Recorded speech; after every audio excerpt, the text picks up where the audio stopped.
अस्सलामुअलैकुम वरहमतुल्लाहि वबरकातुहू। अज़ीज़ तलबा तालिबात, पिछले लेक्चर में हमने उर्दू मकतूब निगारी इसका मुताला किया था। पेपर नंबर 2 था और सेमेस्टर नंबर 3 था, यानी 3rd था। पेपर 2 और सेमेस्टर 3rd उर्दू का।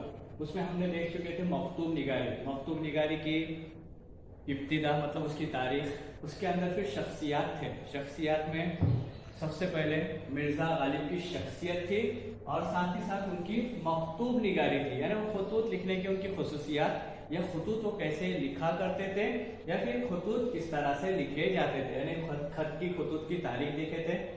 उसके बाद खतूत लिखने वालों में पहला नाम जो लिया गया यहाँ वो मिर्ज़ा गालिब का था और वो मिर्ज़ा गालिब की वाले शख्सियत, उनकी पैदाइश, उनके अशआर, उनकी किताबें, इसका एक मुताला कर चुके हैं। अब जो हमें आगे पढ़ना है वो है मकतूब निगारी में मिर्ज़ा गालिब ने किस तरह के खतूत लिखे। हमने सिर्फ खतूत के बारे में उनकी खसूसियात देखी थी, लेकिन आज हम जो देखने जा रहे हैं उनके लिखे हुए खतूत जो उन्होंने उस दौर में खतूत लिखे थे। आज उन खतूत को इतने सालों के बाद हम अपनी किताबों में, दरसी किताबों में पढ़ने जा रहे हैं कि उनका अंदाज कैसा था, खत कैसे लिखा करते थे। उसमें सफ़ा नंबर 76 पे ये अपनी जो किताब है मुंतखब असनाफ़े अदब, उसमें सफ़ा नंबर 76 पे हम उनकी मकतूब निगारी देख चुके हैं, उनकी शख्सियत को देख चुके हैं। अब सफ़ा नंबर 80 पे उन्होंने जो खतूत लिखे अपने दोस्तों को, अपने यारों को, अपने रिश्तेदारों को या उनके जो जान पहचान के जो अहबाब थे, उनकी मजालिस में उठने बैठने वालों को, दूर दराज रहने वाले लोगों को जो खतूत लिखे गए थे, आज वो खतूत किस तरह से लिखे गए उनको आज उनका मुताला करते हैं इंशाअल्लाह, ताकि ये खतूत निगारी, मकतूब निगारी का जो टॉपिक है ये मिर्ज़ा गालिब से मुंसलिक है, वो आज मुकम्मल हो जाए। पहला नाम जो उन्होंने, पहला खत जो इनका जिनके नाम रवाना किया था उनका नाम था अलाउद्दीन अहमद खां अलाई। यार भतीजे गोया भाई मौलाना अलाई, खुदा की दुहाई न मैं वैसा हूँ, मैं न ऐसा होऊंगा जैसा नैयर समझा और तुम मुझको लिख चुके हो, यानी खफकानी और ख्याल तलाश न वैसा होगा जैसा मिर्जा अली हुसैन खां बहादुर समझे होगे। यानी उन्होंने अपने खत की इब्तिदा डायरेक्ट इस तरह से की है कि जिस तरह से आप मुझको समझते हो वैसा मैं नहीं हूँ, बल्कि मैं तो क्या कर रहा हूँ, मैं तो खतूत आपको इस तरह लिख रहा हूँ जैसे दिल की सफाई के साथ खत लिखे जाते हैं। यानी कोई दो दोस्त सामने बैठे हो और आपस में गुफ्तगू कर रहे हो, ऐसे खत क्या किए जाते हैं, वो लोग लिखे जाते हैं। और मिर्जा गालिब की सबसे बड़ी खूबी भी यही थी कि वो जब खत लिखते थे तो खत लिखते यूं महसूस होता था कि जैसे वो खत नहीं लिख रहे हो बल्कि आपस में किसी से बात कर रहे हो, जिसको हम लोग मुरासिला निगारी कहते हैं। क्योंकि गालिब के खतूत ये सबसे अहमियत के हामिल हुआ करते थे और इतनी शोहरत थी उनको कि उनके नाम का लिखा हुआ खत, मतलब उनको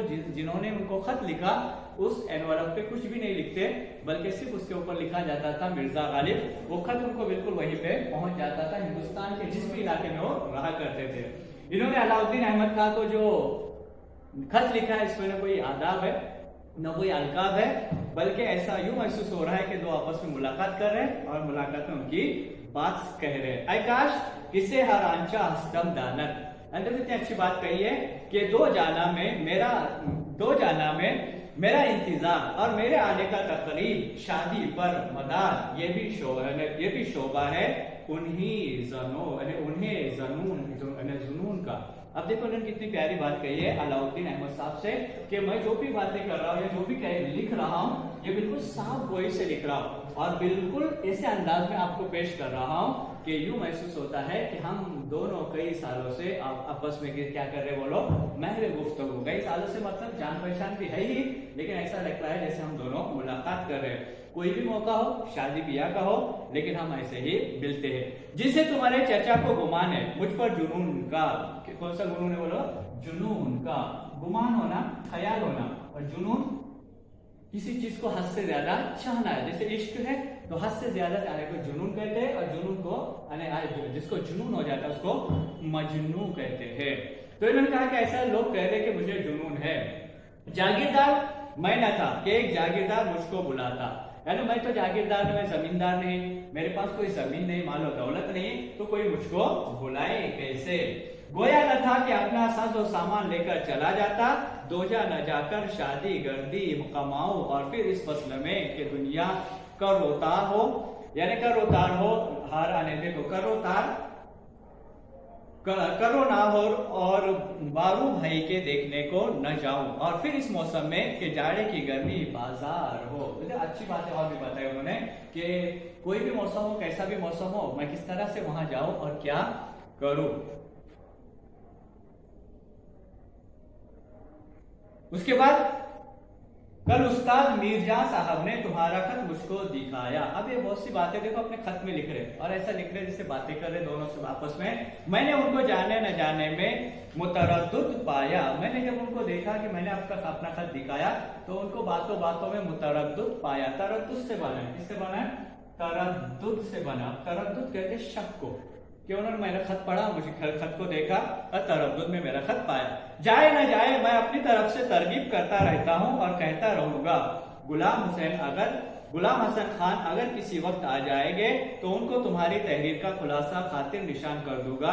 हक सुब्हानो ताला इन दोनों साहबों को या इनको उनमें से तौफीक दे या मुझको ताकत या तुमको इंसाफ के मेरे न आने को दिल्ली की दिलबस्तगी पर मामूल न करो। यानी आप मुझको दावत दे रहे, बुला रहे, लेकिन मैं आऊं या ना आऊं ये मेरी मजबूरी है, आप इसको दिल्ली की मजबूरी न समझना।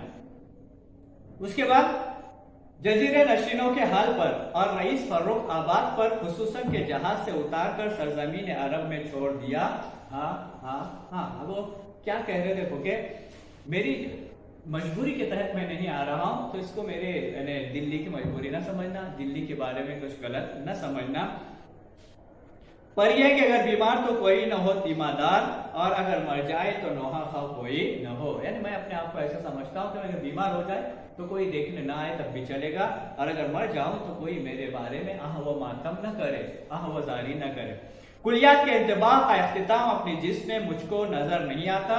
यानी मैं जो कुलियात लिखना चाहता हूँ उसकी तकमील मुझे कहीं नजर नहीं आती कि मेरी ये इसकी तकमील हो जाए। काते बुरहान का छापा तमाम हो गया। हक तसनीफ की एक जिल्द मेरे पास आ गई, वो तुम्हारे अहद नामदार की नजर हो गई, तुम्हारे अम्द नामदार की नजर हो गई। यानी मैंने जो कुलियात शाये किया है वो इंशाअल्लाह आ जाएगा, लेकिन उसके बाद बुरहान काते जो रिसाला है उसमें भी जो चीजें छपवा रहा वो भी आपके पास पहुंच जाएंगे। बाकी जिल्दें, अब जिल्दें किस कोई भी एक किताब होती है उसकी कई जिल्दें होती है। आपकी जुबान में एक किताब होती है, उसकी एक किताब में कोई बात मुकम्मल नहीं होती, कोई कहानी पूरी नहीं होती, तो उसकी और एक किताब बनाई जाती है। यानी किताब नंबर हिस्सा अव्वल दुआम सुवम चाहरों पंजोम, तो उसको जिल्दे कहा जाता है। एक होंगी तो एक जिल्द, उससे ज्यादा होंगी तो उसको जिल्दे कहते हैं। यानी उसके हिस्से, किताब के हिस्से, जिल्द अव्वल जिल्द दुआम जिल्द सुवम, वो आपके पास भी पहुंच जाएंगे। जब तक किस्मत न भेज दो ने क्यों कर आए, यानी जब तक किस्मत मेरे पास वो चीजें ना भेज दे कैसे आ जाएंगी इंशाल्लाह। रुपए की तदबीर में हूं, अगर बहम पहुंच जाए तो भेज दो। अब देखो बेचारे कह रहे कि ये तमाम चीजें करने के लिए रकम की जरूरत होती है। किसकी जरूरत होती है? रकम की, यानी पैसे की जरूरत होती है। अगर पैसे मिल जाए तो मैं इंशाल्लाह वो भी काम पूरा कर दूंगा। तुम्हारे पास जो काते बुरहान पहुंची है, अगर छापे की है तो सही है, जहां तरद्दुद हो गलतनामा मुल्हका में देख लो, ज्यादा इंकिशाफ मंजूर हो मुझसे पूछ लो। यानी आपके पास जो किताब पहुंची है उसको देख लेना, अगर उसमें कुछ ऐसा महसूस हो जाए तो मुझसे राब्ता कायम कर लेना, मैं उससे उसके बारे में गुफ्तगू कर लूंगा। अगर कलमी है तो दर्जा एतबार से साकित है, इसको मेरी तारीफ न समझो बल्कि मुझको मोल ले लो और इसको क्या कर दो, फाड़ दो। यानी बेचारे क्या कह रहे देखो, अपनी इतनी कीमती तमाम चीजें उनके पास रवाना कर रहे हैं और कह रहे हैं कि इतनी कीमती नहीं है, हालांकि कीमती है। फिर इधर और फाड़ डालो। आज यौमुल खमीस है, आज क्या यौमुल खमीस है। अब वो बहुत कम लफ्ज इस्तेमाल होता है, खमीस माने होते हैं जुमेरात। क्या माने होते हैं? जुमेरात है। आज यौमुल खमीस है और 19 जून है। जून का तारीख क्या दी उन्होंने? 19 जून मुबारक 12 पर 3 बजे तुम्हारा खत आया। 12 पर 3 बजे, यानी पहले 12 बजे, 12 बजे के बाद फिर 3 प्लस 3, यानी ऐसे तो 15 हो जाते हैं, ऐसे तो 12 और 3 15 हो जाते हैं, अपनी जुबान में 3 बजे। 12 के आगे तो 3 बज जाते, तो 1 2 और 3, तो 12 पर 3 बजे यानी 3 बजे आज दोपहर सही पहर जिसको कहेंगे, आज सही पहर 3 बजे आपका खत आया है। उधर पढ़ा इधर जवाब लिखने बैठा। यानी मैं इतना जवाब देने के लिए यानी बेताब था, बेचैन था कि जैसे मैंने खत पढ़ा आपका, फौरन खत का मैं क्या लिख रहा हूँ, जवाब लिख रहा हूँ। यहां तक लिख चुका था कि शेख शहाबुद्दीन सहरवर्दी आए, तुम्हारा खत उनको दिया, वो पढ़ रहे हैं। यानी आपका खत मुझको मिला, बहुत बहुत शुक्रिया। लेकिन जैसे ये साथी आए जिनका नाम शेख शहाबुद्दीन सहरवर्दी है, मैंने आपका खत भी उनको पढ़ने के लिए दे दिया, वो पढ़ रहे हैं। हम लिख रहे हैं हवा सर्द चल रही है, और साथ ही साथ मौसम का भी क्या कर रहे हैं, इसका जिक्र कर रहे हैं कि हवा सर्द चल रही है। वो आपका खत पढ़ रहे हैं, मैं आपके लिए खत लिख रहा हूँ। खत मुकम्मल हुआ, आखिर में सिर्फ गालिब लिखा गया है, और 19 जून 1862 ईस्वी ये पहला खत था जो उन्होंने अपने दोस्त को लिखा था।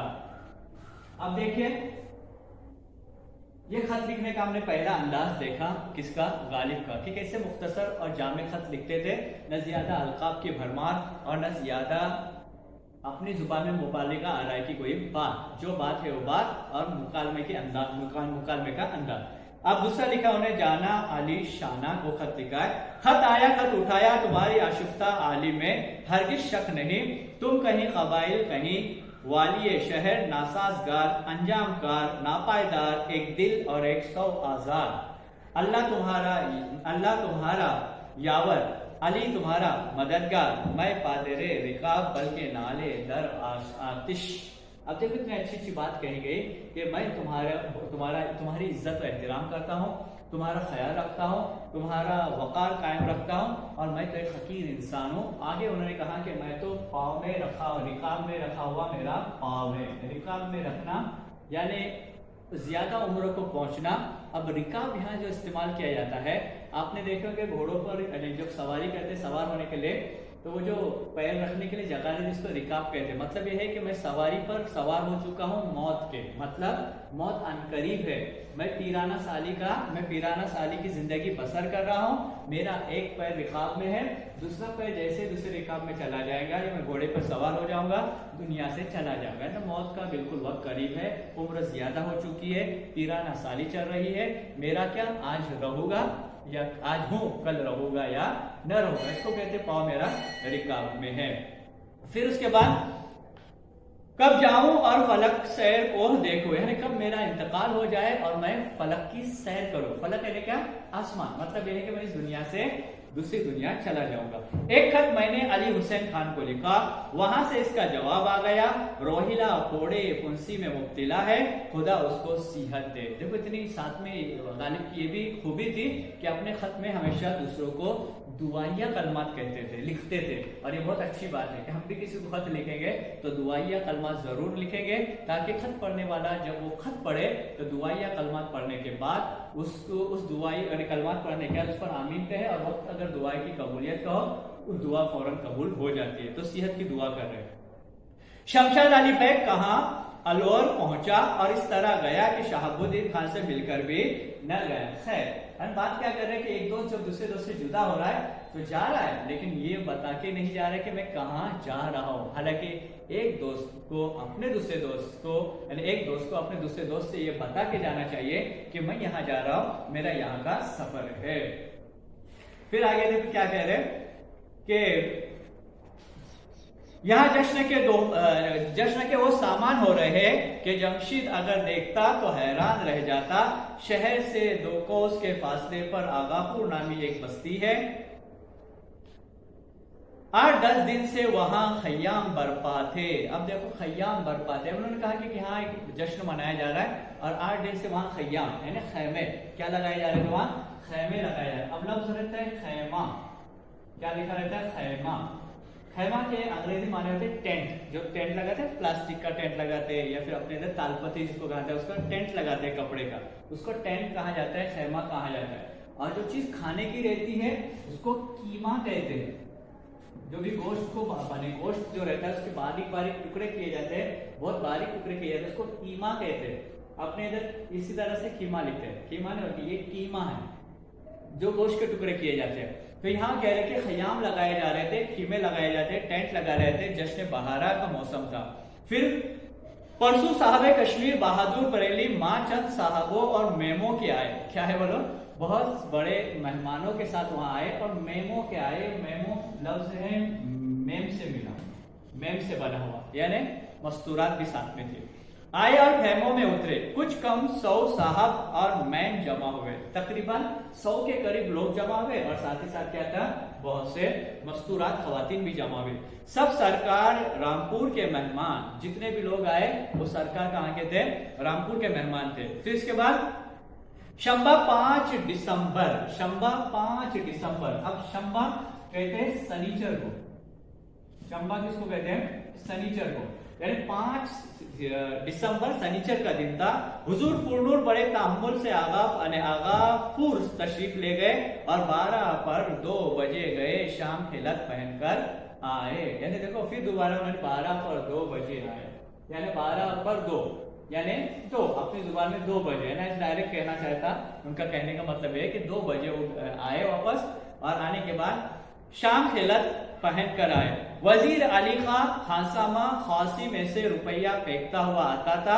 2 कोस के अरसे में 2000 से कम न निसार हुआ होगा। यानी उनकी जो दरिया दिली थी, उनकी फैयाजी थी, वो सबको दौलत तकसीम करते हुए, माल और दौलत देते हुए आ रहे थे।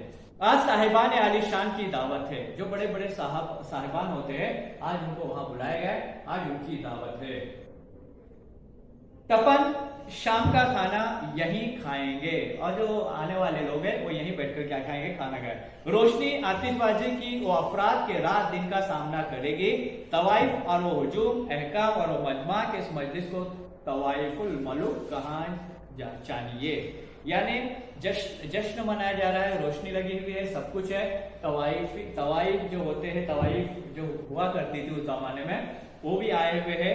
उनका भी मतलब उस जमाने में जो भी है नाच गाना, वो नाच गाना भी होने वाला है। और कहने का मतलब ये है कि यहाँ आज जश्न मनाया जाएगा, दावत होगी, खाना होगा, नाच गाना भी होगा। फिर आगे उन्होंने दिया है कि साहिब कश्मीर बहादुर माँ साहिबान आलिशान के कल जाएंगे। कोई कहता है परसों रईस की तस्वीर खींचता हूँ। यानी वो जो आए हैं साहिबान, वो कहते हैं कि कल यहाँ रहेंगे या कल वहां जाएंगे, परसों जाएंगे। कोई आज कहता है, कोई कल कहता है, कोई परसों कहता है। आने वाले मेहमान का नक्शा खींचते हो, उसकी शख्सियत को पेश करते हैं। कद रंग शक्ल शमाइल बैना जियाउद्दीन खां, यानी दिखने एतबार से, शक्ल सूरत से कैसे नजर आ रहे हैं? जियाउद्दीन खां की तरह। उम्र का फर्क और कुछ कुछ चेहरा और लहिया मुताफावत, यानी चेहरे में क्या है? थोड़ा सी तफावत है, मुख्तलिफ है।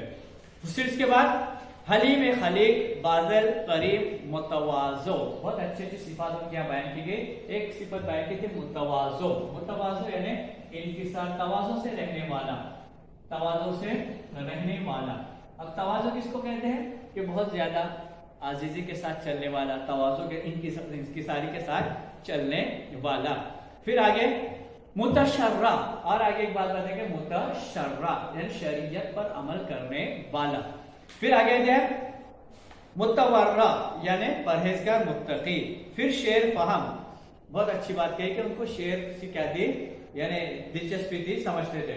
सैकड़ों शेर याद, नजर की तरफ तवज्जो नहीं, नसर लिखते हैं और खूब लिखते हैं। अब दूसरी बात उन्होंने बता दी कि जो मेन आदमी, अहम आदमी जो आने वाला है, वो शेर समझता भी है, शेर सुनता भी है, शेर याद भी करता है, और नज़म की तरफ तवज्जो कम रहती है, लेकिन नसर हमेशा लिखते रहता है और अच्छी लिखता है। नसर लिखते हैं और खूब लिखते हैं। इसके बाद जला लाए तबा तबा ताई की तर्ज बरतते हैं। शगुफ्ता जबी, ऐसे कि उनके देखने से गम को सो भाग जाए। यानी इतनी अच्छी गुफ्तगू करने वाले इंसान कि जिनसे मिलने के बाद गम क्या हो जाता है? 9 2 11 हो जाता है। गम क्या हो जाता है? हमसे रफा दफा हो जाता है। फिर फसी बया, ऐसे कि उनकी तकरीर सुनकर एक और नई रूह कालिब में आए। है ना, इस तकरीर बली और फसी करते हैं कि यूं महसूस होता है कि हमारे अंदर एक नई उर्दू की रूह क्या हो रही है? पैदा हो रही है। कौन कह रहे हैं? गालिब कह रहे हैं, उनके बारे में कह रहे हैं जो बेहतरीन है, मुतशर्रा है, शरीयत के ज्यादा शरीयत पर चलने वाले हैं, अमल करने वाले हैं, और साथ ही साथ कैसे मुत्तकी परहेजगार है। बाद उसूल रुखसत दिल्ली जाऊंगा, जब बाद में रुखसत मिलेगी, वक्त मिलेगा तो मैं दिल्ली चला जाऊंगा।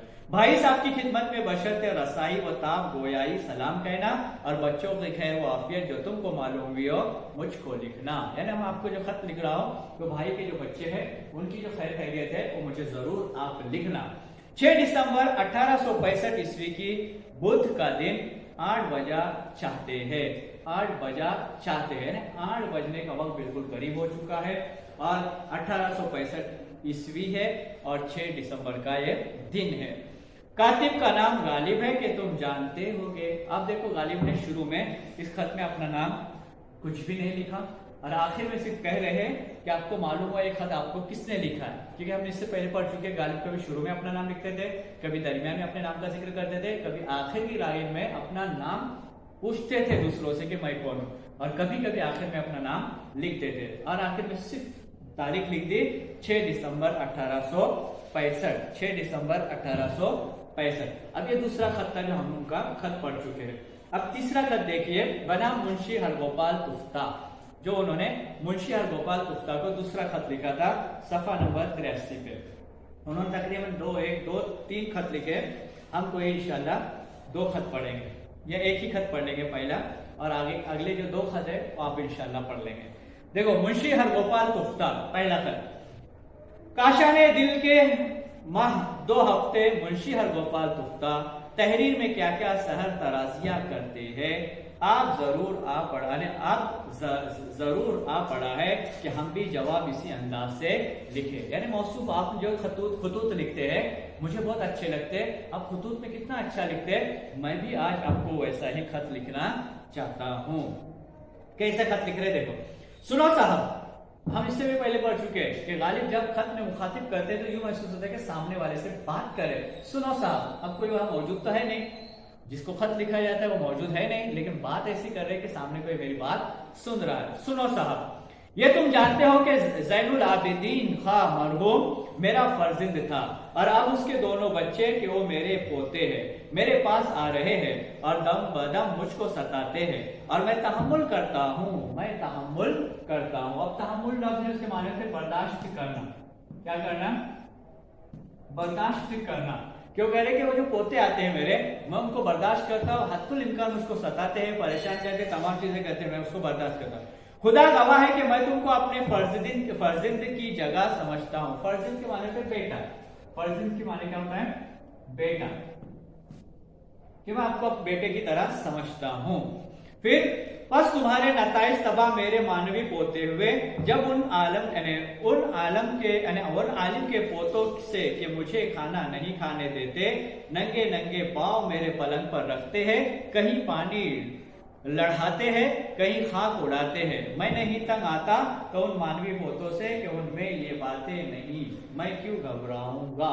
अब देखो बहुत अच्छी बात कही कि छोटे बच्चे हैं, परेशान करते हैं, और क्या परेशानियां करते हैं कि गंदे पैर बिस्तरे पर लेते हैं, पानी इधर उधर उड़ाते हैं और बहुत ज्यादा परेशान करते हैं, लेकिन मैं उनकी परेशानियों को बर्दाश्त कर लूंगा। अब उनको जल्द बसबील डाल मेरे पास भेज दीजिए कि मैं इनको देखूं। वादा करता हूं कि फिर जल्द उनको तुम्हारे पास बसबील डाक भेज दूंगा। हक ताला तुम्हारे आलम सूरत के बच्चों को जीता रखे और उनको दौलत व इकबाल दे और तुमको उनके सर पर सलामत रखे और तुम्हारे मानवी बच्चों यानी नताइज तबा को फरोग, शोहरत और हुस्न कबूल अता फरमाए। देखो इतनी अच्छी बात उन्होंने कही कि तो आपके मेरे जो पोते हैं जो आपके यहाँ रहते हैं, देखो यहाँ पर तशरीफ लाएंगे तो मैं उनके हर तकलीफ को बर्दाश्त कर लूंगा, आपके पास रौफी भेज दूंगा। अल्लाह आपको हिम्मत दे, ताकत दे, तवानाई दे, फुर्ती दे, चुस्ती दे। दुआ या कलमा उन्होंने पेश की है। बाबू साहब के नाम का खत उनके खत के जवाब में पहुंचता है, उनको दे दीजिएगा। यानी उनको मैं खत लिख रहा हूं। यानी गालिब की सबसे बड़ी खूबी ये थी कि जब भी किसी का खत आता था फौरन उसका खत का जवाब लिखने बैठ जाते थे, और बहुत बड़ी बात है आज खत लिखने वाले कम हो गए, लेकिन फिर भी खत खतूत की अहमियत बाकी है और इंशाल्लाह रहेगी।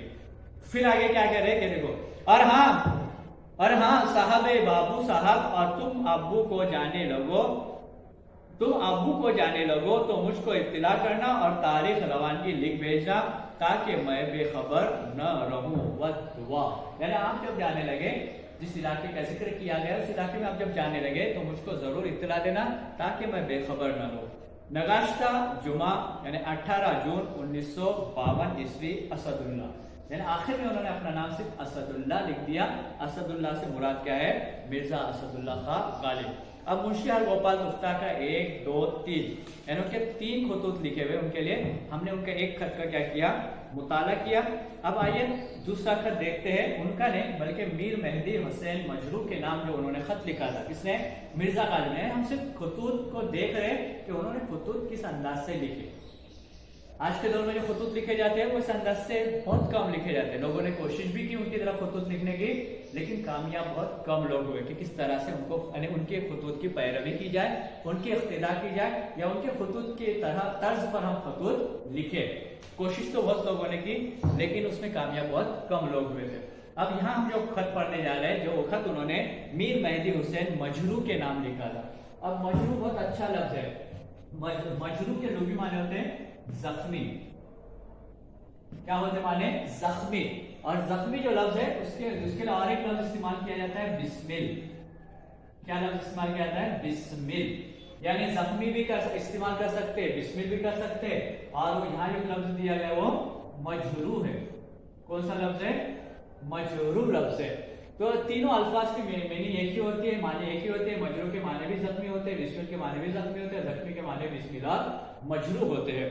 तो मीर मेहदी हुसैन मजरू को उन्होंने जो खत लिखा है, पहला खत जो यहाँ दिया जा रहा है वो हम यहाँ पढ़ते हैं, उसका मुताला करते हैं कि इसको इनको भी शायद 2 या 3 खतूत लिखे यहाँ जो दिए गए। हालांकि इससे ज्यादा खतूत लिखे उन्होंने अपनी जिंदगी में बहुत से दोस्तों को उन्होंने बहुत से खतूत लिखे, ज्यादा खतूत लिखे।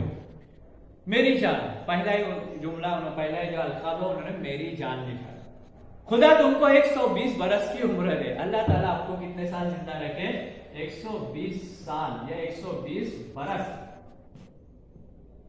पहला ही जुमला देखो लिखने का अंदाज कि अल्लाह आपको, खुदा आपको 120 साल जिंदा रखे। अक्सर हमारे दुआ लेते अल्लाह ताला आपको 100 बरस की उम्र दे दे, सेंचुरी पूरी कर ले।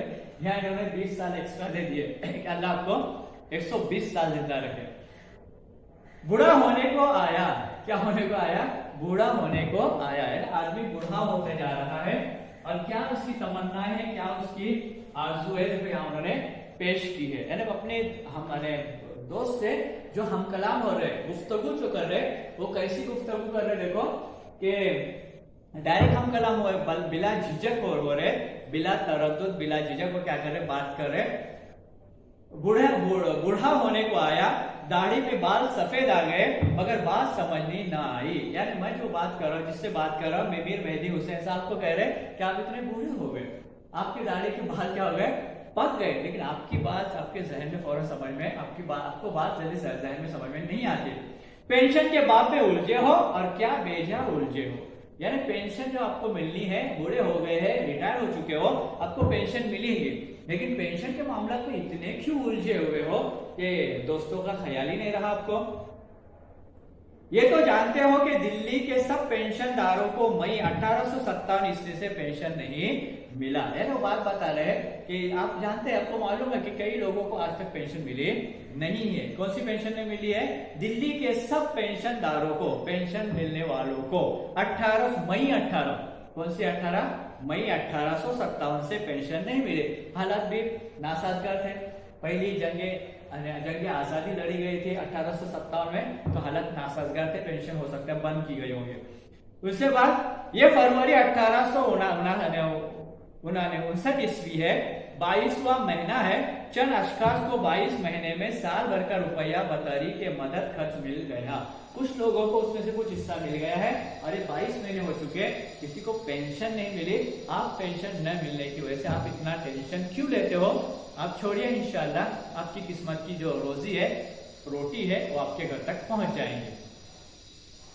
बाकी चढ़े हुए रुपये के बाद में और आइंदा माह बमाह मिलने के वास्ते अभी कुछ हुक्म नहीं हुआ।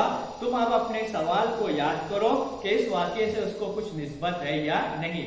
ये हजरत का सवाल अमीर खुसरो की अनमली है। अब देखो बेचारे क्या करे कि ये जो बातें कही जा रही पेंशन के बारे में, उलझने की जरूरत नहीं। इंशाल्लाह आपका जो हक है वो आप तक पहुंच जाएगा।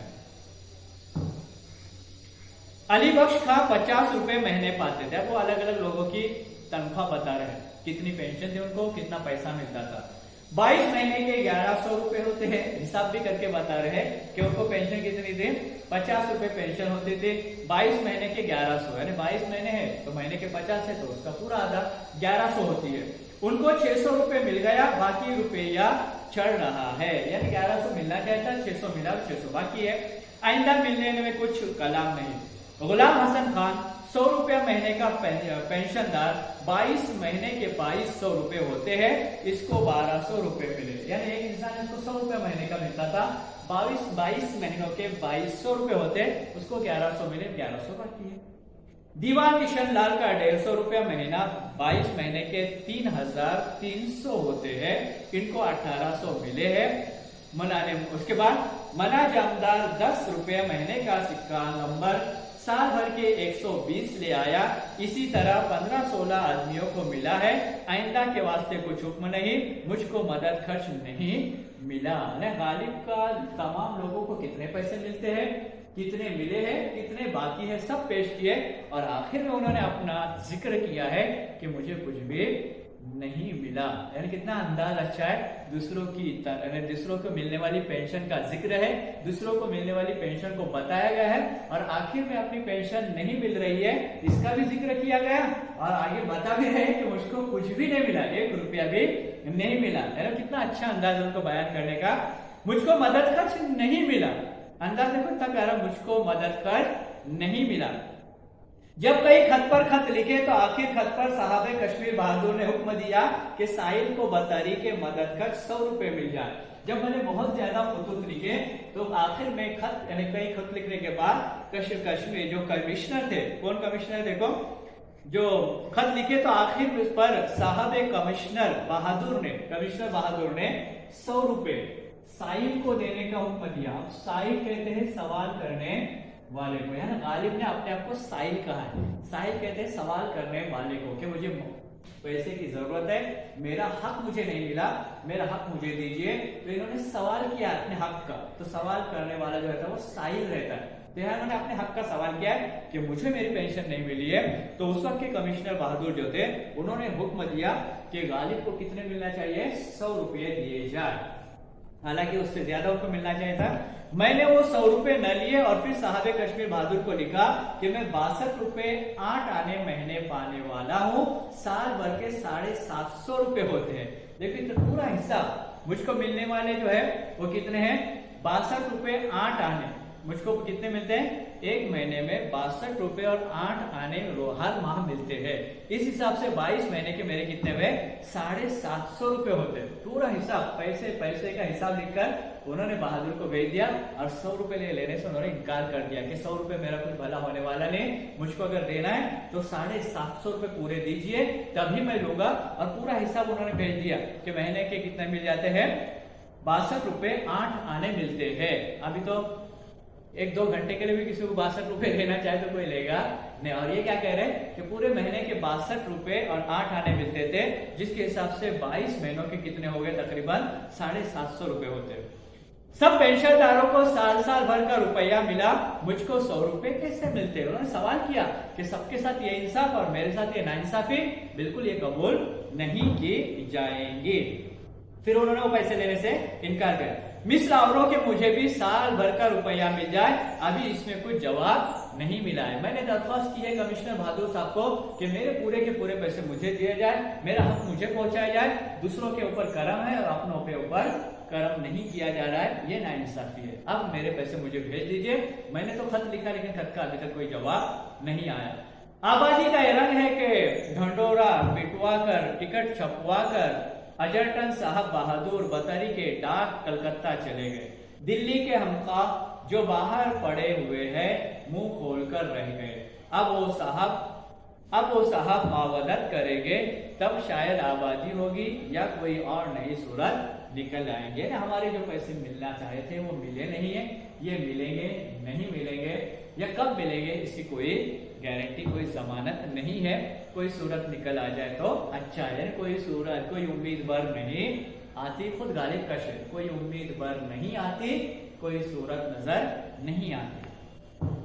मीर सरफराज हुसैन और मीर नसीरुद्दीन और मीरन साहब को दुआएं पहुंचे। यानी हम अक्सर लिखते हैं ना, मेरी तरफ से इसको सलाम कहना, उसको सलाम कहना, या मेरी तरफ से उन्हें सलाम है, इन्हें सलाम है, उन्हें सलाम है। इन्होंने कितने प्यारे जुमले, देखो कितना अच्छा जुमला इस्तेमाल किया। मीर सरफराज हुसैन और मीर नसीरुद्दीन और मीरन साहब को दुआएं पहुंचे।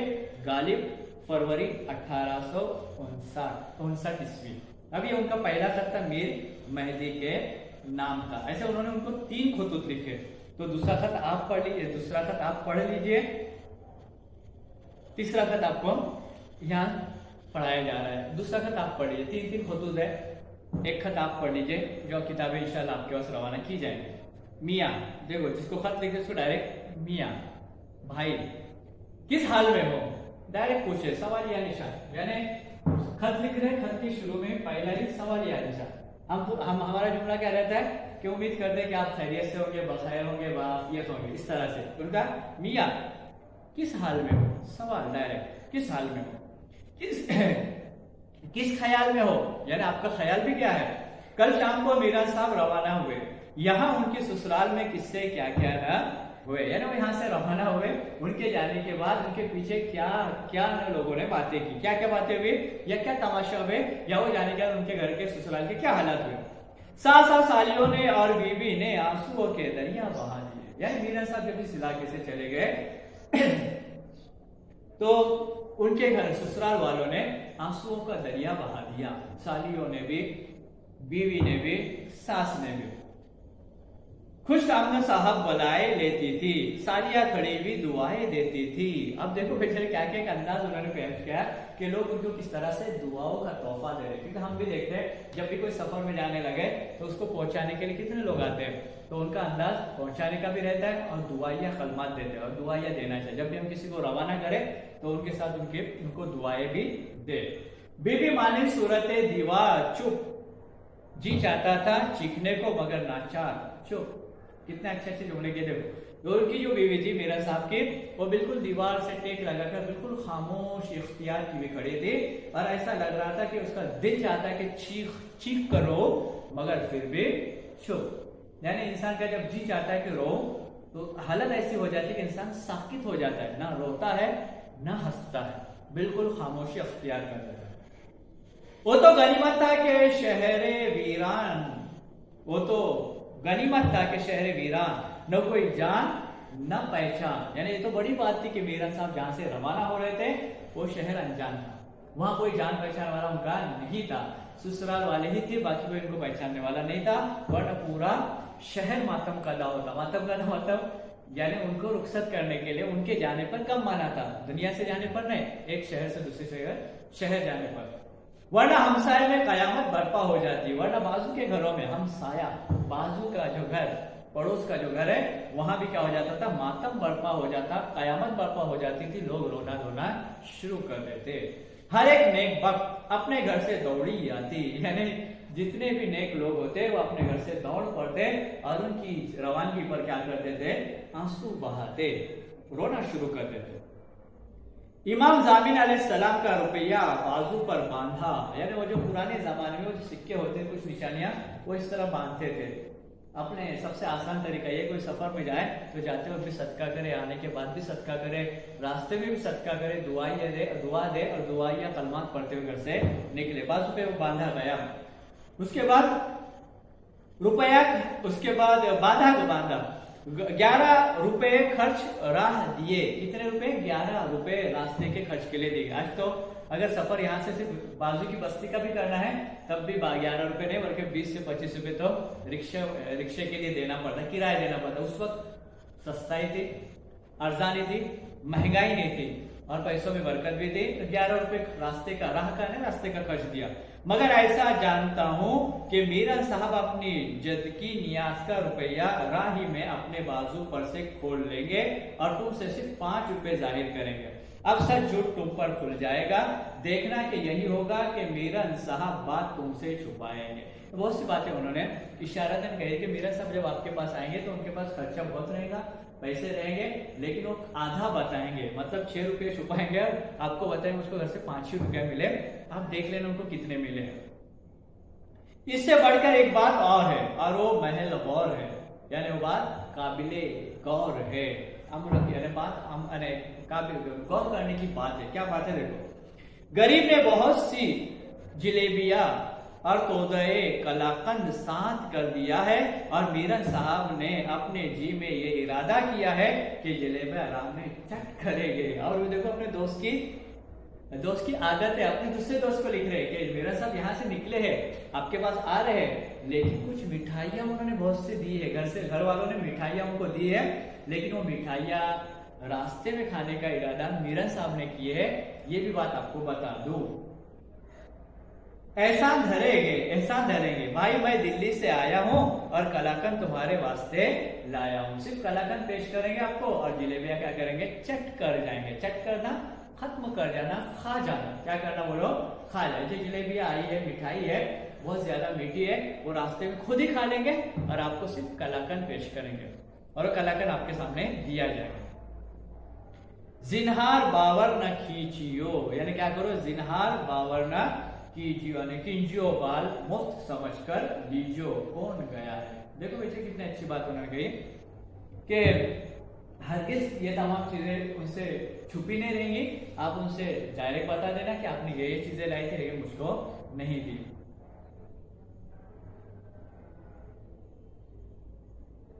कौन लाया है, किलो अयाज के सर पर कुरान रखो, कल्याण के हाथ में गंगा जली दो, बल्कि मैं भी कसम खाता हूं कि इन तीनों में से कोई नहीं लाया। मतलब जो भी बताया जाएगा जिनमें से किसी ने नहीं दिया, बल्कि उनको घर से ये तमाम चीजें दी गई। वल्ला मीरन साहब ने किसी से नहीं मंगाया। और सुनो, मौलवी मजहर अली साहब लाहौरी दरवाजे के बाहर सदर बाजार तक उनको पहुंचा गए हैं। देखो इतनी अच्छी बात बताई गई है। जो दरवाजा है, सदर बाजार का दरवाजा है, उस दरवाजे तक कौन छोड़कर आए हैं, मौलवी मजहर अली साहब उनको पहुंचाने, लाहौरी साहब उनको पहुंचाने, रास्ते तक में उनके गेट तक पहुंचे हैं, आगे तक शहर के आखिरी किनारे तक उनको पहुंचाने के लिए आए हैं। रस्म मशायत अमल में आई। अब कहो भाई कौन बुरा और कौन अच्छा, यानी इनके साथ इतना अच्छा बर्ताव किया गया है जो कोई और नहीं कर सकता। तो आप ही बताओ कौन अच्छा, जो एहसान करने वाले अच्छे या एहसान न करने वाले अच्छे। अब आप ही इंसाफ कीजिए। मीरन साहब की नाजुक मिजाजियों ने खेल बिगाड़ रखा है, यानी जो मीरन साहब है ये अपनी नाजुक ख्याली या फिर अपनी क्या करें नाजुक मिजाजी, यानी मुझको ये नहीं चाहिए, मुझको वो नहीं चाहिए, ऐसा हुआ वैसा हुआ, हमेशा रोने वाला, हमेशा रोने वाला मतलब मुझको ये था, मुझको वो चाहिए था, मुझे ऐसा मुझे वैसा, वो जो कहते हैं। तो यहाँ उन्होंने कहा कि ये नाजुक मिजाजी है उनकी। क्या बोलो, ये नाजुक मिजाजी है उनकी। ये ऐसी मिजाजी के बजाय क्या करना चाहिए उनको ये तमाम चीजें छोड़ना चाहिए कि जैसे नाम कितना प्यारा नाम दिया गया, मौलवी मजहर अली साहब लाहौरी, इतने बड़ी शख्सियत, उनको छोड़ने के लिए सदर दरवाजे तक, शहर के कोने तक, शहर के दरवाजे तक, आखिरी हिस्से तक उनको पहुंचाने के लिए गई है। आप ही जानो कि कौन अच्छा और कौन बुरा। जो सामने बुराई दूसरों की करता है वो अच्छा नहीं होता, बल्कि आप हकीकत की तह तक जाने की और पहुंचने की कोशिश करो और आप ही इंसाफ करो कि कौन अच्छा, कौन बुरा, कौन भला और कौन कैसा। फिर उसके बाद ये लोग तो ऊपर अपनी जान निसार करते हैं। जान निसार करना, जान दे देना, कुर्बान करना। निसार के माने क्या होता है, कुर्बान, यानी अपनी जान क्या करते हैं लोग, निसार करते, कुर्बान कर देते लोग, उनको अपनी जान निछावर करते थे। लेकिन ये क्या है, हमेशा उनकी बुराइयां ही करते रहते। तो आप ही समझो कि इतने इनके साथ अच्छाई की गई है, तो ये अच्छे हैं या उनके साथ अच्छाई करने वाले लोग अच्छे हैं। औरतें सदका जाती है, मर्द प्यार करते हैं, यानी कुर्बान जाते हैं सब लोग, अपनी जान निछावर करने के लिए, कुर्बान करने के लिए उनके ऊपर तैयार रहते हैं। सब उनको क्या करते हैं, दुआएं देते हैं, उनकी खिदमत करते हैं, सब करते हैं। फिर भी उनकी नाजुक मिजाज ऐसी है कि चिड़चिड़ापन जिसको कहा जाता है, उसकी वजह से क्या होगी, उनकी जिंदगी अजीरन नजर आती है। मुज्तहिदुल असर सुल्तानुल उलमा मौलवी सरफराज हुसैन को मेरी दुआ कहना। क्या कहना, मेरी दुआ कहना, और कहना कि हजरत हम तुमको दुआएं कहें और तुम हमको दुआ दो। कितनी प्यारी बात कही कि आपके हमारे एक अल्लाह वाले हैं जिनका नाम उन्होंने क्या कहा, सरफराज हुसैन। देखो क्या बोले, सुल्तानुल उलमा मौलवी सरफराज हुसैन, क्या है, बहुत बड़ी शख्सियत है। इनको कहा जा रहा है, खत में लिखा जा रहा है कि इनसे कहना कि हमारी दुआ आपके लिए है, हम आपको सलाम भेजते हैं, आप हमें दुआ करना और हमें दुआ में याद रखना, और आपकी दुआ हमारे काम आए इसके लिए आप बार बार हमारे लिए क्या करना, दुआ करते रहना। मियाँ किस किस्से में फंसा है, फिका पढ़ क्या करेगा, फिका पढ़कर क्या करेगा, यानी आप तो किसी झमेले में पड़ा है, क्या कर ले, फिका पढ़ ले। तिब व नुजूम वाहियत व मंतिक व फलसफा पढ़, जो आदमी बना चाहे खुदा के बाद नबी और नबी के बाद इमाम, यही है मजहब हक व सलाम व सलाम व इकराम, अली अली क्या कर फारिग बाल रहा कर। देखो इतनी अच्छी बात, यानी बात बताने की कोशिश की गई है कि आप क्या करो, फारिग औकात बजाय इधर करने के अल्लाह का जिक्र करो, अल्लाह को याद करो, अल्लाह अल्लाह करो। दुनिया करने के बहस से बेहतर है कि हम अल्लाह को याद करें। गालिब मई 1761 ईस्वी, देखो कितनी यानी कभी का खत लिखा हुआ है ना, कई साल पहले खत लिखा हुआ, आज हम उसको क्या कर रहे हैं, यहाँ पढ़ रहे हैं। अब ये जो खतूत थे, ये गालिब ने लिखे हुए खतूत थे अपने दोस्तों को अलग अलग अंदाज में। एक दो खत हमने छोड़ दिए इसलिए ताकि वो आपके पास किताब आ जाएगी, आप पढ़ लेना। तो यहाँ देखो गालिब के खतूत हमको बताए गए, और खतूत में जो आम बात थी वो उनकी खतूत की खुसूसियात में शामिल है कि जामे अल्फाज, मुख्तसर बात, और साथ ही साथ ऐसा हम कलाम इस तरह से होना कि जिसको खत लिखे जा रहे हैं वो यूं महसूस होता है कि वो हमारे सामने है। तो यहाँ मकतूब, उर्दू में मकतूब निगारी की हमने इब्तिदा में तारीख देखी। इब्तिदा में तारीख देखने के बाद हमने जो इसके बाद देखा वो गालिब की शख्सियत देखी, और गालिब की शख्सियत को पूरा देखने के बाद, मुख्तसर तौर पर गालिब की शख्सियत देखने के बाद, हमने गालिब के लिखे हुए खतूत का मुताला किया, यानी गालिब की शख्सियत और गालिब के खतूत। उर्दू में मकतूब निगारी की मुख्तसर तारीख, हालांकि तारीख तवील है, जो इंशाल्लाह आपको इस वीडियो के साथ आपको रवाना की जाएगी लिखे हुए।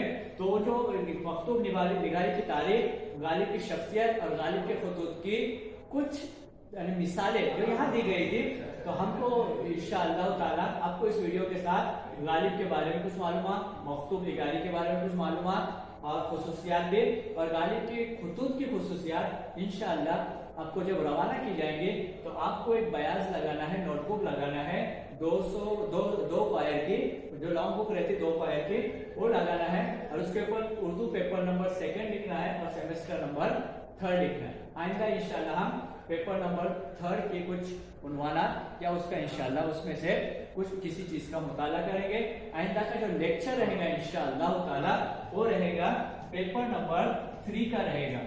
इसका रहेगा पेपर नंबर 3 का रहेगा इंशाअल्लाह ताला। ये पेपर नंबर 2 का था, तो इंशाअल्लाह इसके बाद पेपर नंबर 3 का इंशाअल्लाह कुछ मुताला करेंगे आइंदा, और उसके साथ ये आपको लिखने के लिए भेजा जाएगा, उसको आपको लिखना है।